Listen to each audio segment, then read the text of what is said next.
Greetings to my dear guests on this video. I wish you a pleasant viewing and look forward to your feedback in the comments. My name is Scarlett. I'm 42, a senior analyst at one of the largest technology firms on the West Coast. Or at least, that's what it says on my business card. What it doesn't say is that I'm also the reason our company's valuation soared past $80 billion last year. That behind every so-called revolutionary algorithm lauded in the press releases, awards ceremonies, and TEDx stages is me. But if you ask Benjamin Ross, our VP of Innovation and my direct boss, he'll flash his signature smile and tell you he led the project from the ground up.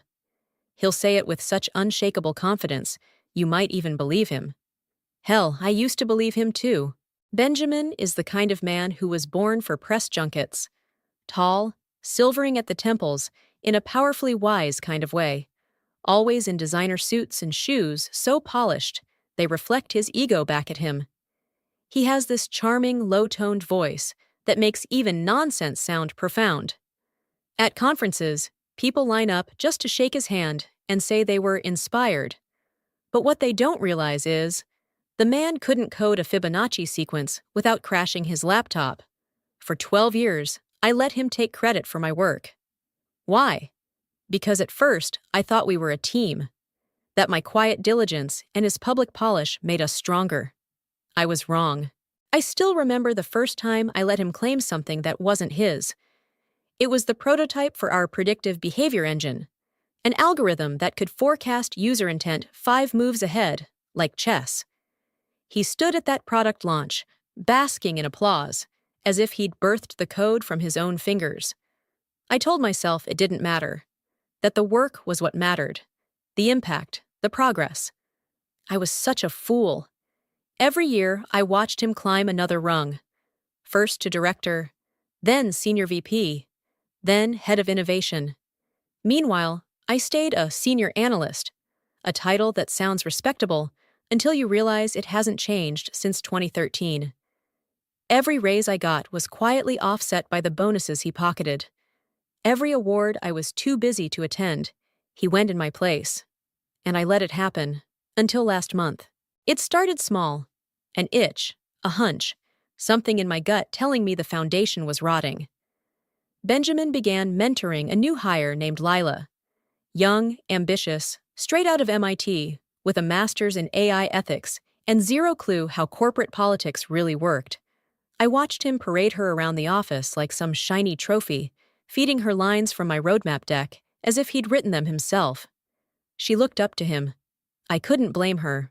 One Friday afternoon, I overheard them in the break room. Benjamin was telling her that Scarlett's a brilliant technician, but she lacks the vision to scale. I stood there frozen, coffee in hand, heart a drumbeat of rage in my chest. That was the first crack. The second came at the annual tech summit. We'd been working on an adaptive learning algorithm for months. My algorithm. It wasn't perfect yet, but it had the potential to redefine enterprise search. I'd written 90% of the framework myself, including the neural net sequencing that made it efficient in real time. And what did Benjamin do on stage? He pulled up my demo, skipped the technicals, and called it his latest innovation. He even winked. I didn't clap. I didn't even breathe. And then came the email. A forward, accidentally sent to me, from Benjamin to the CTO. Scarlett's becoming too attached to her code. Might be time to sunset her role or move her into a less strategic position. That was the third crack, the one that broke me open. That night, I opened a folder I hadn't touched in years. Inside, it was everything Benjamin didn't know existed.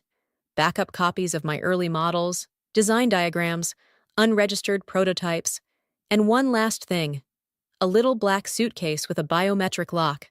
I'd stored it beneath my desk, marked as an archival hardware enclosure. In it, a physical drive containing my master architecture. Not the sanitized, company-owned version, but my original, clean, unlicensed, and untraceable. I held that suitcase in my lap for a long time. My heart was pounding. Not from fear, but from knowing what I was about to do. That was 2 weeks ago. Now it's Monday. I walked into the office in a tailored navy blazer, handed in my resignation, and turned on my heel without waiting for a reply. Benjamin laughed. "Good luck finding another job at your age," he smirked. I smiled, not kindly. "Thank you for your wishes," I said, and headed for the elevator. As I passed, he noticed the suitcase in my hand. "What's in there?" he asked. I turned, looked him dead in the eye. "The future you thought you owned." His face went white. The moment the elevator doors slid shut, the buzz of the office faded behind me, like the background hum of a life I no longer belonged to. But I wasn't done. Not yet. Not until I saw the look on Benjamin's face shift from smug amusement to something closer to dread. I walked down the corridor slowly, deliberately, carrying the box in my arms like it was fragile, though we both knew it wasn't. It was indestructible. I knocked on the door to his corner office without waiting for a reply and stepped inside. He looked up from his laptop, clearly surprised to see me again. "Scarlett," he said, dragging out the syllables like he was testing their weight. "What is this? Your farewell tour?" I placed the box gently on his pristine glass desk and sat down across from him. My hands rested neatly in my lap. I didn't speak, not yet. I wanted him to fill the silence first. He leaned back in his chair, that same slick grin he wore at every press conference creeping across his face. "Let me guess. Old files? Maybe a goodbye gift? I didn't think you were sentimental." Still, I said nothing. His eyes flicked to the box, then back to me. "You know," he continued, "I'll give you this. You were loyal. Too loyal. But let's be honest. At 42, you don't stand a chance in this industry anymore." He laughed lightly, as if that was some casual truth rather than a blade. "You think anyone's going to hire you after this? A mid-level analyst with no patents, no public work, no visibility? Your name isn't even in the footnotes, Scarlett.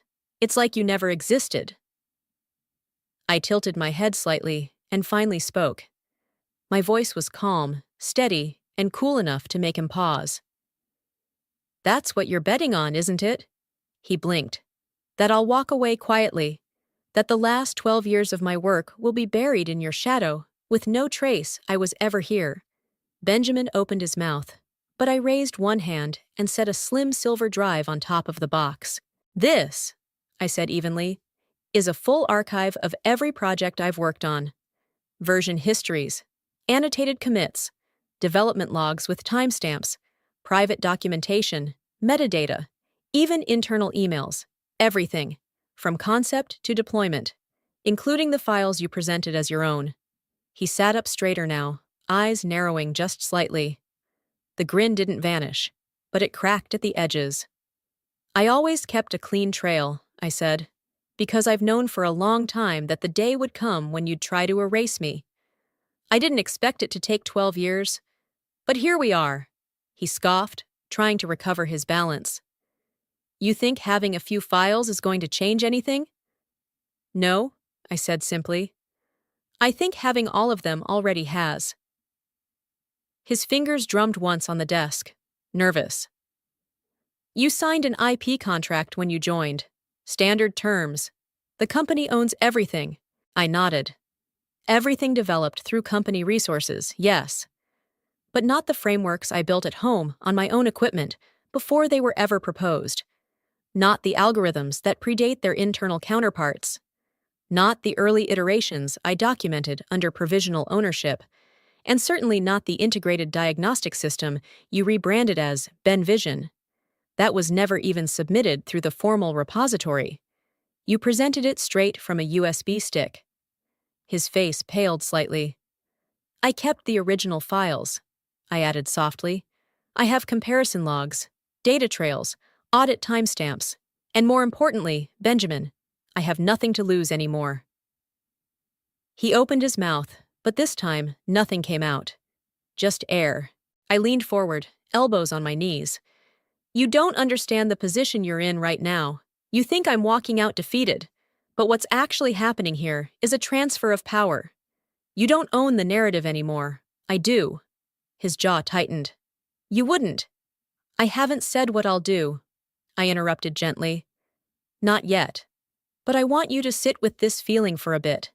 The weight of realizing you're not in control anymore. That the person you underestimated, the one you ignored and dismissed for over a decade, holds the very threads of the empire you've built your name on. Silence. I stood up, lifted the box again, and turned toward the door. Before I walked out, I paused. One more thing, I said, glancing back. You should check the backup logs on the company server. I left a little note in the metadata. Nothing malicious, just a reminder. What kind of reminder? He asked, voice low. That the architecture remembers who wrote it. Then I left. His face haunted me all the way to the elevator. Not because I felt guilt, but because, for the first time, I saw fear in his eyes. And I realized he knew exactly what I was capable of. I was almost at the door when I heard it. Benjamin's voice, sharper now, trying to recover the ground he could feel slipping away beneath him. You're bluffing, he said. You know what the company's IP policy says. Everything made during employment belongs to us. End of story. I turned back, slow and deliberate, like a woman with all the time in the world. That's true, I said, setting the box back down on the edge of a nearby chair. Except you're forgetting one small thing. He folded his arms. Defensive now.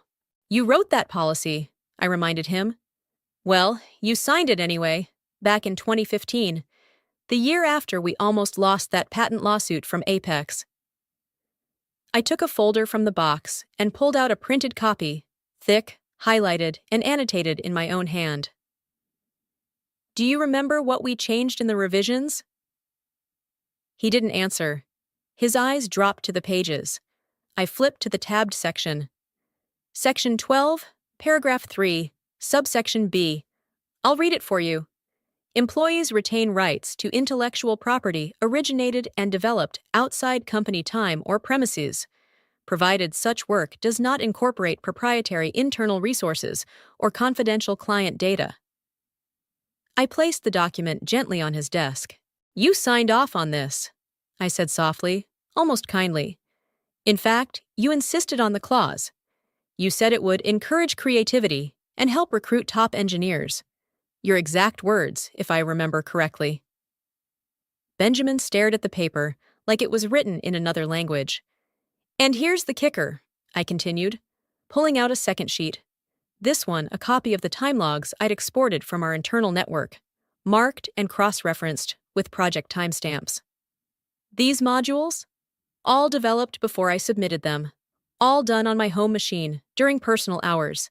Every update documented. Every file hash matched. I looked at him then. Really looked.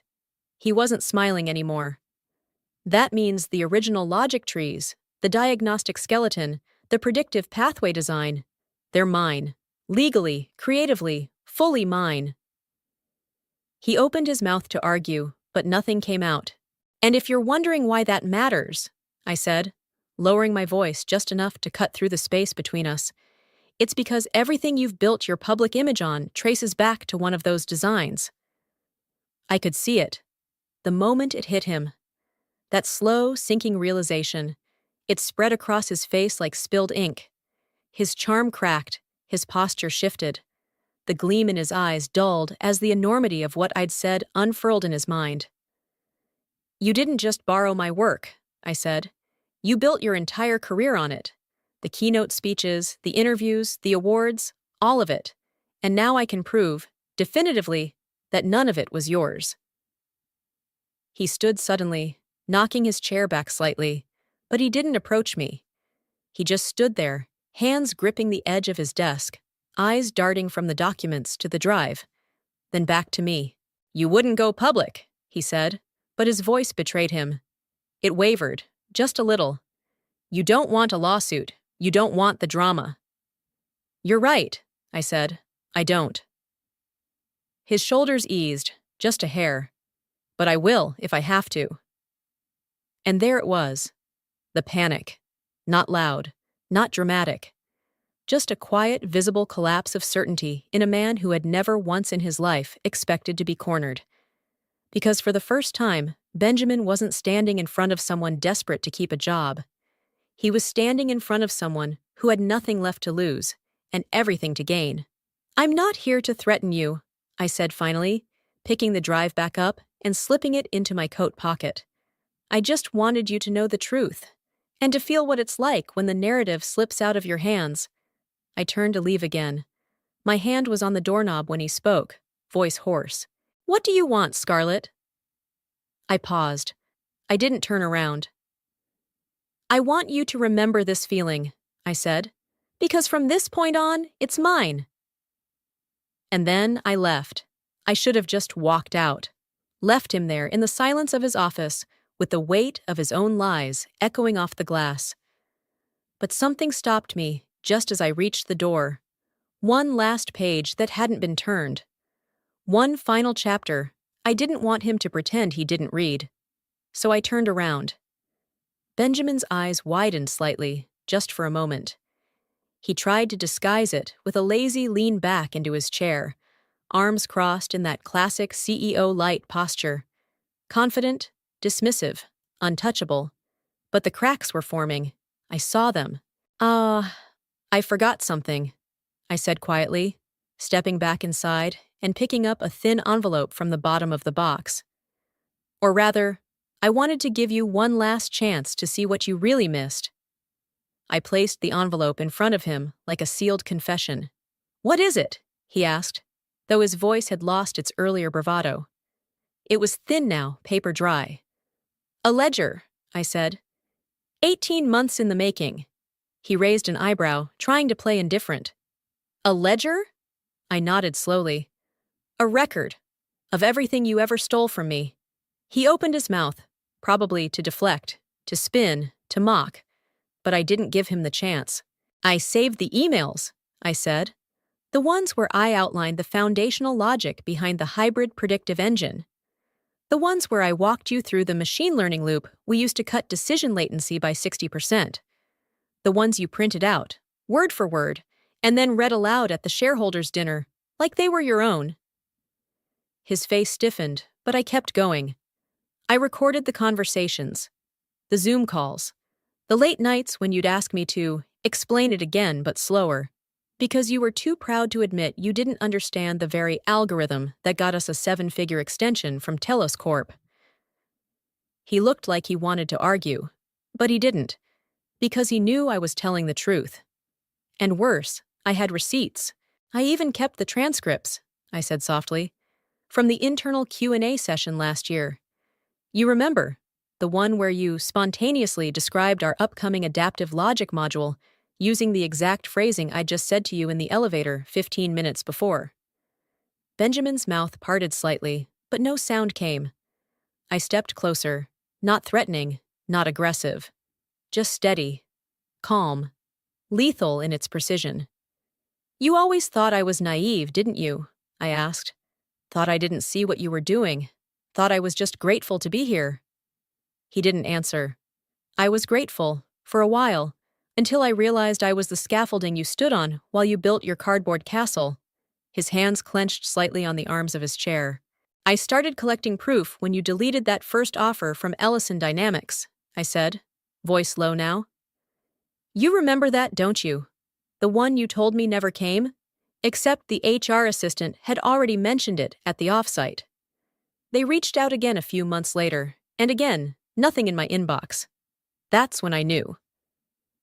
I pulled out a tablet from my bag, unlocked it, and tapped to the screen. I placed it in front of him. There it was. The contract. Signed. Countersigned. Dated. With my name and Ellison's crest stamped in digital ink. "I signed with them 2 weeks ago," I said. "Full recognition, public authorship, my name on the patents, on the rollout, on the launch. They know I built it. And this time, I'll finally get the credit." Benjamin stared at the screen. And in that moment, the silence in the room changed. It wasn't corporate anymore. It was personal, existential. The kind of silence a man hears when the walls of his identity begin to collapse around him. His voice came out in a rasp. You? You're going to Ellison? They made me an offer I couldn't refuse, I said, tone even, because you refused to even forward it. He stopped himself, because there was nothing to say. You kept me boxed in here, I continued, kept my name off the decks, off the press releases. You thought if I stayed invisible, you'd shine brighter. But you forgot something important. His eyes met mine, pleading now, quietly desperate. You forgot that shadows only exist when there's light behind them. And I've been the light this whole time. He slumped slightly. Just slightly. But I saw it. The first crack in his carefully curated image. Benjamin Ross, man of the future, the visionary, the thought leader, was unraveling under the one thing he never anticipated. The truth. You'll ruin your career, he said finally, weakly. Going against me. I smiled, not unkindly. No, Benjamin, I'll finally start mine. And I turned to leave, again. Only this time, I didn't look back. Because I knew the moment I walked out that door, the initiative, the narrative, the future, had finally passed to me. I was halfway down the hall when I heard it, his voice low and strained. Scarlett, wait. I stopped, not because I had to, but because I wanted him to hear the rest, to feel it. I turned slowly, and for the first time in a very long while, Benjamin Ross didn't look like a man in control.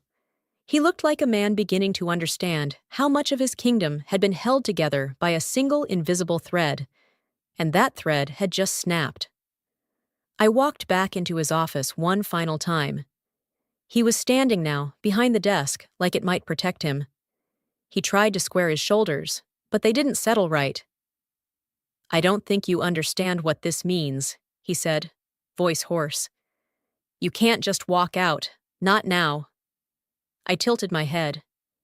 Oh, Benjamin, I said gently. I'm not walking out. I'm stepping away before it all comes down around you. He frowned, that desperate confusion flickering behind his eyes. What are you talking about? I stepped closer. Not with malice, just with truth. The system, I said. The one you present in meetings like it's magic. The one that's been praised by analysts and investors and boards. I paused. It doesn't run on magic. It runs on my logic, my architecture, my patches, my predictive loops. You stood in front of people and promised stability, scale, and speed, but you never even understood the backbone. His lips parted slightly. It's stable. For now, I said, because I've been maintaining it. Quietly, nightly, while you polished your sound bites. But now, I let the silence press in. Now the latency issues will start. First a few milliseconds, then more. Minor data misroutes in the network mesh, irregular forecast mapping, anomalies in user clustering. The system won't fail overnight, Benjamin, but it will begin to rot. He blinked. And you won't know where to begin, I added, because you never even opened the blueprint. He started to say something, probably a weak denial, but I held up a hand. Oh, and your keynote next quarter? I said, arching a brow. Good luck with that.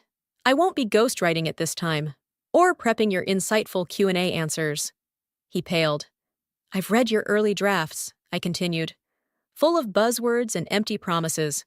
You'll stand on that stage, babbling about neural acceleration and cohesive vertical scaling, and someone in the audience, some intern probably, will ask a single targeted technical question.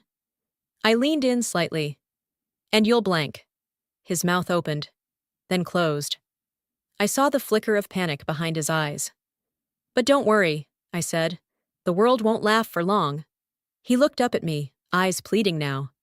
Why are you doing this? Because, I said calmly, you built your name on my silence, and I'm done being quiet. I turned and walked to the window, gazing out at the skyline, our building's reflection gleaming against the glass of another. And one more thing, I said without turning around. The new algorithms I've been developing in my spare time, they're real, and they're better. I heard his breath hitch. They're leaner, smarter, self-correcting, And in 6 months, once we finish integration at Ellison, they'll make your entire infrastructure obsolete. I turned back to face him, slowly, letting each word land. You won't just lose your edge, Benjamin. You'll lose your foundation. Because the future's already being built, and this time, you're not invited. He didn't speak. He couldn't. The truth had weight, and it was settling on him like a mountain. There was nothing he could do, because for all his titles, Benjamin Ross never understood the thing he'd claimed to lead. And now that the person who did was gone, really, finally gone, he was left standing in the ruins of a brilliance he never possessed. And I was already building the next world. I was gone. Officially, unmistakably gone. No internal announcement, of course. No farewell email. No company-wide send-off. Benjamin made sure of that. But inside the walls of that glittering tech empire, something started to shift. And outside, in the places where it really mattered, on the stages, in the interviews, under the spotlight, the unraveling had already begun. At first, it was subtle. His next LinkedIn post landed with a dull thud. A jargon-filled caption attached to a photo of him standing in front of a server rack he didn't know how to read. Innovation isn't a product. It's a mindset, he wrote. Only 5 likes.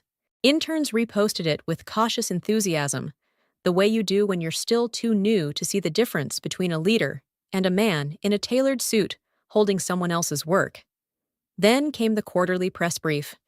He stood behind the familiar podium, same gelled hair, same designer suit, but something about the way he held his hands gave it away. He didn't know what to do with them. No note cards this time, no whispered suggestions in his earpiece, no scarlet in the wings. He spoke in glittering generalities.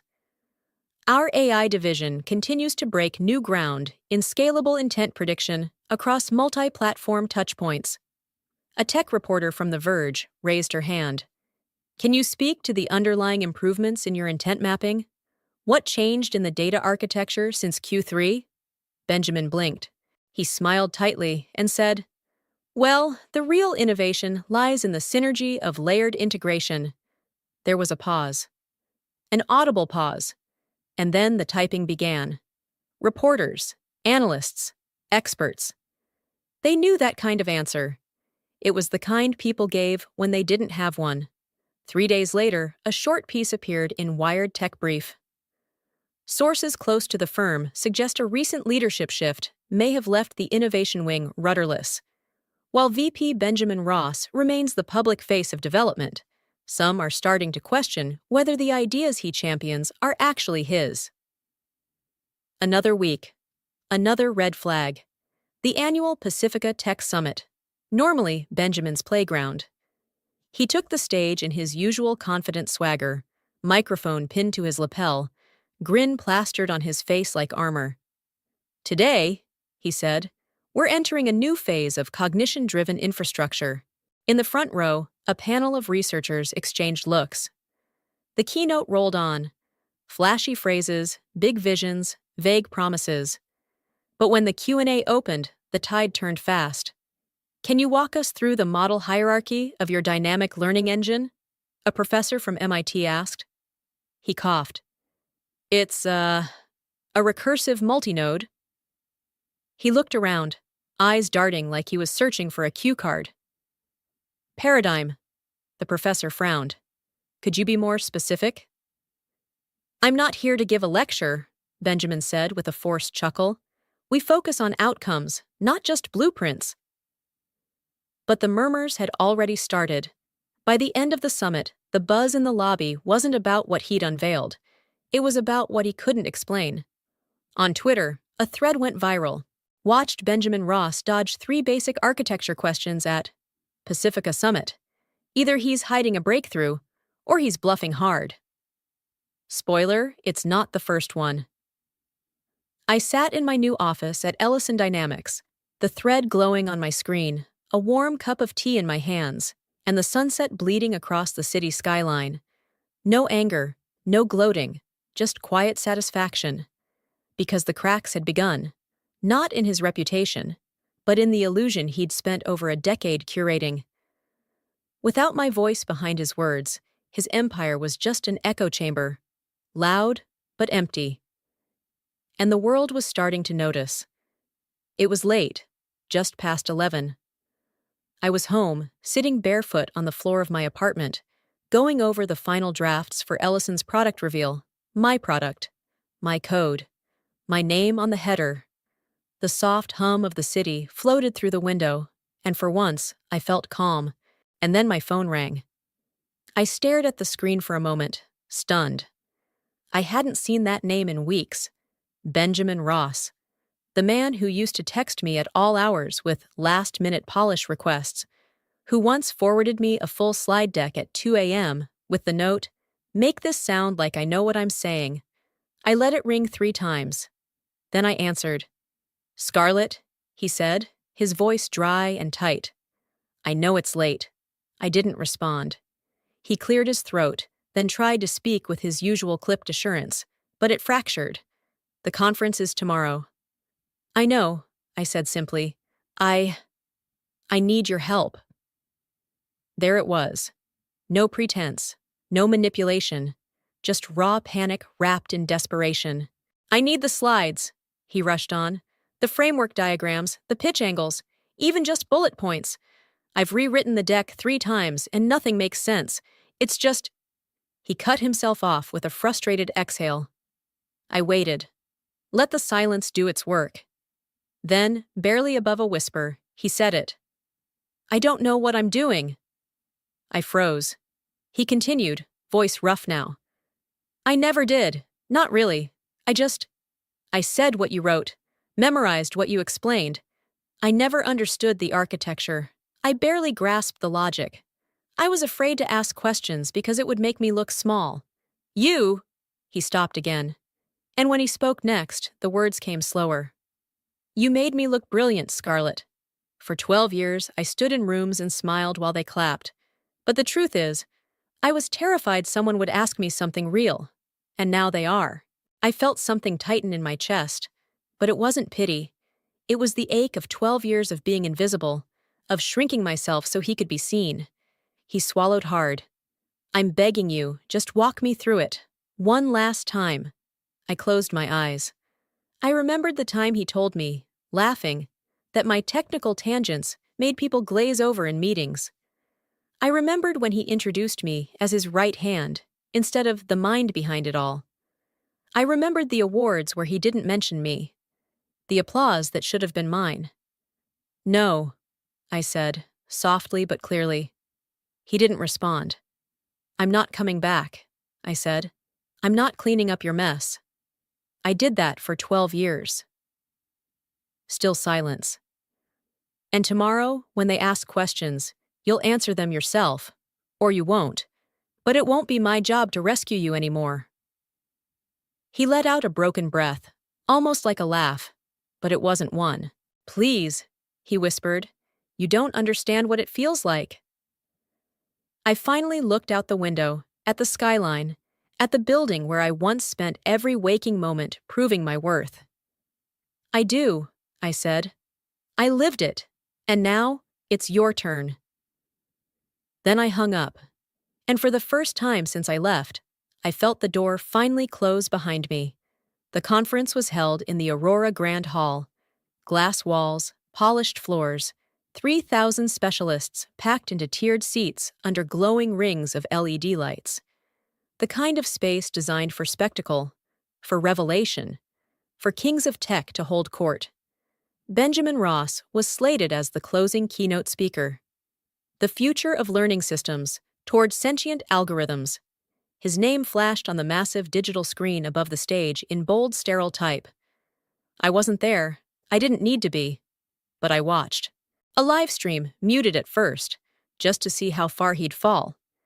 He stepped on stage with the same tailored confidence, navy suit crisp, hair perfectly styled. But there was something off, a lag in his movements, a hesitation in his smile. His eyes darted, not like a leader scanning his crowd, but like a man searching for a lifeline. Behind him, the slides began. Stock imagery, vague titles. Dynamic synthesis. Beyond the horizon. Cognitive resonance. Empty phrases. Nothing of substance. Nothing resembling the architecture we had built. And then he began. Ladies and gentlemen, what we're building is not just artificial intelligence, it's adaptive intelligence, the next evolution in algorithmic intention. It went downhill from there. The audience listened, quiet at first. Polite, but that kind of politeness that tightens the longer it stretches, until it snaps. 15 minutes in, a hand went up. Dr. Elsa Mendez, AI researcher at MIT. Mr. Ross, she said into the mic, could you elaborate on the neural token condensation you mentioned? How exactly are you implementing it at runtime? Benjamin froze. He blinked twice, stammered, then replied, It's a fluid system. Runtime is handled dynamically, depending on, signal strength. There was a beat of silence. Then another hand, Dr. Lin Cao from Berkeley. You referenced lateral recursion in relation to your training modules, but the lateral loops aren't present in any of your published schema. Can you clarify? More blinking. This time, a twitch at the corner of his mouth. Well, it's proprietary architecture, still in early stages. Murmurs spread through the crowd. And then, another voice. Calm, clear, resounding. Or maybe, the voice said, rising from the fifth row, you're simply not the one who wrote any of this. Heads turned. Dr. Natalia Vasquez, a veteran in the field, former chair of the International Algorithmic Ethics Council. She stood slowly, microphone in hand, eyes steady. I've reviewed your outputs, she said to Benjamin. I've cross-referenced the patents you attached your name to. And what's clear, painfully clear, is that someone else has been doing the work behind the scenes. Someone with an actual understanding of the frameworks. Benjamin went pale. Dr. Vasquez turned slightly, addressing the room now. I've spoken to people who used to work under him. I've seen the internal code structures. This man did not design the systems he claims to lead. A murmur rippled through the audience, sharper now, less confused, more angry. She looked back at the stage. Tell us, Mr. Ross, where is Scarlett Ward? Dead silence. He opened his mouth, but no words came. And there it was. The unraveling. The moment the Emperor stood before the crowd, not only without clothes, but without a script, without knowledge, without the woman who built his kingdom. The cameras stayed fixed. The lights didn't dim. He just stood there, exposed. I watched from my apartment. No smile, no gloating. Just the quiet, solid feeling of truth rising to the surface. Because when you spend a lifetime building something real, eventually the world sees it. Even if it has to break the illusion first. When Dr. Vasquez said my name, clear, calm, and deliberate, there was a moment of pure stillness in the room. No one clapped, no one gasped. It was as if the entire auditorium inhaled and forgot how to exhale. And then the murmur started. People turned their heads, whispered to each other. I saw fingers flying across screens, Googling me, no doubt, searching for someone they'd never seen on stage, never quoted in press, never profiled in a glossy feature. The name that had lived in the footnotes, buried under someone else's spotlight. Scarlett Ward. I wasn't on the program, but I was ready.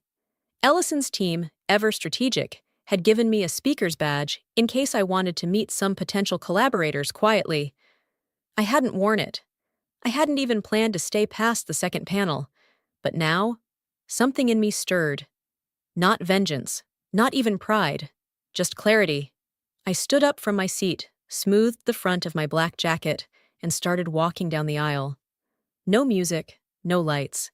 Just the soft, slow sound of my heels on the carpeted stairs. Benjamin stepped back from the center of the stage, like the floor was shifting beneath him. For a moment, he looked at me, not with anger, but with the hollow eyes of a man watching his reflection disappear. He didn't stop me. He didn't even speak. I reached the podium. My hand rested on the edge for a breath. The mic adjusted with a soft click. My name, I said, is Scarlett Ward. 3,000 faces stared back at me. For the last 12 years, I was the architect behind the behavioral logic models that power the intent prediction systems you've heard about today. No one moved. I designed the adaptive feedback loops, the decision-weighting architecture, and the language processors that made the interface not just faster, but intuitive. The screen behind me flickered. Not a corporate deck, not branded noise. My code, my diagrams, my original framework. Today, I said, for the first time, I'd like to show you what I actually built. And I began. No theatrics, no slogans, just real language. I showed them the lattice structure that made behavioral deviation analysis possible, how we trained the system not just on what users clicked, but on what they hovered over, what they almost selected, what they stopped themselves from doing. Prediction, I said, is not about knowing the future. It's about recognizing patterns people don't realize they're creating. The slide advanced. This is our cultural filter mesh, I continued. It isolates ambient context from cultural bias using what I call semantic echoes, tiny linguistic choices that change meaning across regions. We don't just localize content, we localize intention. More heads nodded now. Phones dropped. People were listening. Then came the questions. Rapid fire. How did you handle entropy in the recursive model? We seeded it, I replied, without pause. Every 60 hours, the model self-tests and removes 3% of its core assumptions unless revalidated by real-time data. That keeps it from hard-coding historical bias. How do you account for adversarial training risks? Distributed sandboxing across 3 isolated layers with an automatic lockout on suspected recursive loops. I built the flags myself. And then, a sound. Applause. Slow at first, from one corner of the room, then another. Then it surged, wave after wave, until the room filled with something I had never felt before. Not just respect, recognition. Not for who I supported, not for who I worked under, but for who I was. The woman who built the system they couldn't stop talking about. The woman whose name had never been on the banner. Until now. I stepped back slightly and glanced toward the wings. There stood Benjamin, alone, hands clasped uselessly in front of him, his face pale and unreadable. He hadn't left, but no one was looking at him. He wasn't the story anymore. I was. A moderator stepped forward, stunned but smiling. Ms. Ward, would you be open to presenting your full model breakdown at our closed technical summit next month? I nodded. I've already uploaded the documentation, I said. Another ripple of quiet laughter, the good kind. I took one last look at the audience, their eager eyes, their questions, their curiosity, and something inside me clicked into place. This was my room now, my stage, my voice, and for the first time in my life, I spoke. Not behind someone, not through someone, but as myself. Scarlett Ward, lead architect, and the world was finally listening. After the conference, Benjamin Ross vanished. No farewell post, no follow-up interviews, not even a vague, stepping away for personal reasons statement. He simply stopped showing up. The company tried to contain the fallout. Their PR team scrambled, issued one vague press release, tried to spin the summit as a shared innovation moment, but no one bought it. You can't package silence, and you definitely can't unsee someone unraveling on stage in front of 3,000 experts while pretending to understand a system they never built. The headlines came fast. The mind behind the machine wasn't Ross, it was Ward. VP of Innovation exposed as figurehead in live tech collapse. Intent AI's real architect steps forward. The shareholders didn't wait for explanations. Within days, stocks began to slide. Within weeks, they plummeted. Investors withdrew. Partnerships dissolved. Analysts downgraded forecasts. And when the audit was completed, verifying my authorship, my logs, my time-stamped builds, the patents were reissued under my name. I didn't even have to fight for them. They were mine from the beginning.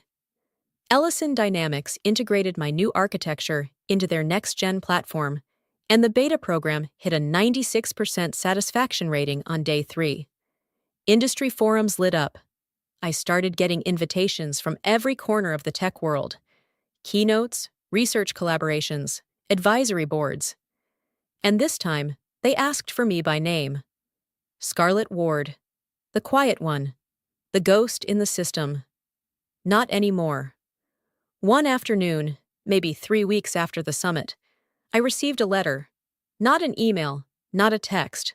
A real envelope, addressed in handwriting I recognized instantly. Benjamin. I stood in my office, looking at it for a long time before I opened it. It was brief, less than a page. A few sharp lines written in black ink on thick, expensive paper. Scarlett, I owe you more than I can ever apologize for. But here it is anyway. I lied. I stole. I let my fear and my ego turn me into someone who couldn't say the truth out loud. I watched you build brilliance, and instead of honoring it, I tried to bury it. Because I knew I couldn't match it. I was never what they thought I was. I think you knew that deep down.